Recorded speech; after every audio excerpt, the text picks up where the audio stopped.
അയോധ്യയിലെ സംഘപരിവാർ വിശ്വാസികളെ പറ്റിച്ച് കൊള്ളയടിച്ചോ എന്ന ചോദ്യമാണ് ഇപ്പോൾ പീപ്പിൾസ് ക്വസ്റ്റ്യൻ ചോദിക്കുന്നത്. എന്തിനാണ് ഈ ഘട്ടത്തിലും നരേന്ദ്രമോദി മൗനം പാലിക്കുന്നത്?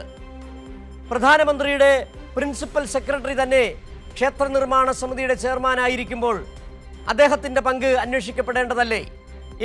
ആരൊക്കെയാണ് RSSന്റെ നേതൃത്വത്തിലുള്ള ആരൊക്കെയാണ് ഈ കൊള്ളയിൽ പങ്കാളികളാകുന്നത്?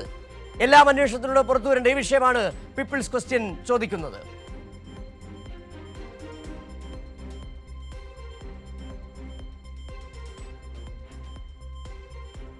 അയോധ്യയിൽ ഭൂമി വാങ്ങിയതിലടക്കം വൻ കൊള്ള നടന്നു എന്നതാണ് പുറത്തു വരുന്ന വിവരങ്ങൾ. ക്ഷേത്ര നിർമ്മാണ സമിതി ചെയർമാൻ, പ്രധാനമന്ത്രിയുടെ പ്രിൻസിപ്പൽ സെക്രട്ടറി, പ്രധാനമന്ത്രിയുടെ ഓഫീസും സംശയനിഴലിൽ. അന്വേഷണം വമ്പന്മാരിലേക്ക് എത്താതിരിക്കാൻ ഉന്നത ഇടപെടലോ? ഈ ചോദ്യങ്ങളാണ് ചോദിക്കുമ്പോൾ ഫെമിന തന്നെ ചേരുകയാണ്. ഫെമിന, ഏറ്റവും ഒടുവിൽ വരുന്ന വിവരമനുസരിച്ച് പ്രധാനമന്ത്രിയുടെ പ്രിൻസിപ്പൽ സെക്രട്ടറി നൃപേന്ദ്ര ആയിരുന്നു ഈ ക്ഷേത്ര നിർമ്മാണ സമിതിയുടെ ചെയർമാൻ.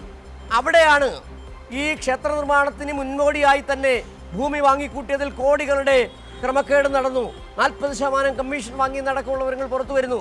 മോദി ഇപ്പോഴും മൗനം തുടരുകയാണ്. ജനങ്ങളുടെ ചോദ്യത്തിന് മറുപടിയില്ല.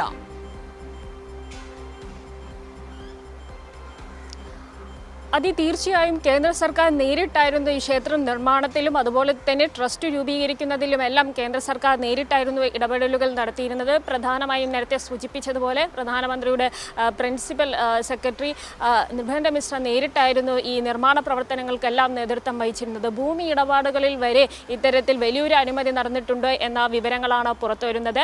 ഇപ്പോഴും ട്രസ്റ്റിൻ്റെ പ്രധാനപ്പെട്ട നേതാക്കളിലേക്ക് അല്ലെങ്കിൽ ട്രസ്റ്റിൻ്റെ പ്രധാനപ്പെട്ട ഭാരവാഹികളിലേക്ക് അന്വേഷണം എത്തുന്നില്ല എന്നുള്ളതാണ്.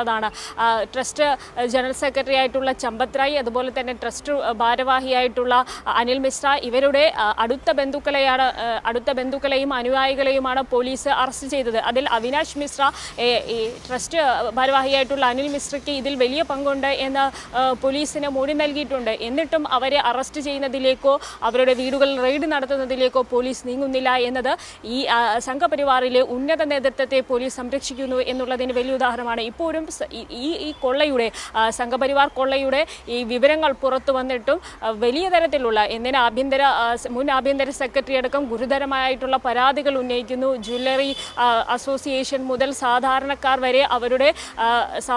വരെ അവർ സംഭാവനയായിട്ട് ക്ഷേത്രത്തിലേക്ക് നൽകിയ പണവും അതുപോലെ തന്നെ സ്വർണ്ണാഭരണങ്ങളും എല്ലാം നഷ്ടപ്പെട്ടു അല്ലെങ്കിൽ കാണാനില്ല എന്ന പരാതി ഉയർത്തുമ്പോഴും ഇതിന് നേതൃത്വം ഈ രാമക്ഷേത്ര നിർമ്മാണത്തിൻ്റെ പ്രാണപ്രതിഷ്ഠ ചടങ്ങിന് മുഖ്യ കാർമ്മികത്വം വഹിച്ച പ്രധാനമന്ത്രി നരേന്ദ്രമോദി ഇതുവരെ ഇതിനെക്കുറിച്ച് പ്രതികരിച്ചിട്ടില്ല.